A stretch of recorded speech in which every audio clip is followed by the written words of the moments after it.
अस्सलामुअलैकुम नाज़रीन, आप देख रहे हैं JN न्यूज़ HD। आइए नजर डालते हैं आज की अहम खबरों पर। Dera Ghazi Khan district chairman labour and human resources PFC department district DG Khan Aamir Mahmood ने मीडिया से गुफ्तगू करते कहा कि हुकूमत पंजाब की जानिब से जारी करदा अलामिया के मुताबिक तमाम प्राइवेट मुलाजमिन की तनख्वाह माहाना 20,000 मुकर्रर की गई है।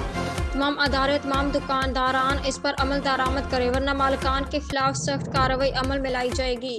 आमिर महमूद ने मजीद कहा कि पूरे ज़िला में लेबर यूनियन के रजिस्ट्रेशन को यकीनी बनाया जाएगा और लेबर के हकूक़ के तहफ़्फ़ुज़ के लिए इक़दाम किए जाएंगे और लेबर यूनियन को तमाम तर वसाइल फ्राहम किए जाएंगे।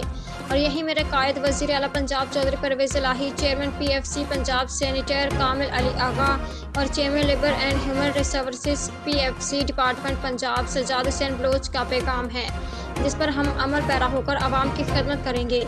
चेयरमैन आमिर महमूद ने आखिर में कहा कि लेबर और मजदूर अपने मसाइल के हल के लिए दफ्तर चेयरमैन लेबर डिपार्टमेंट से रब्ता करें।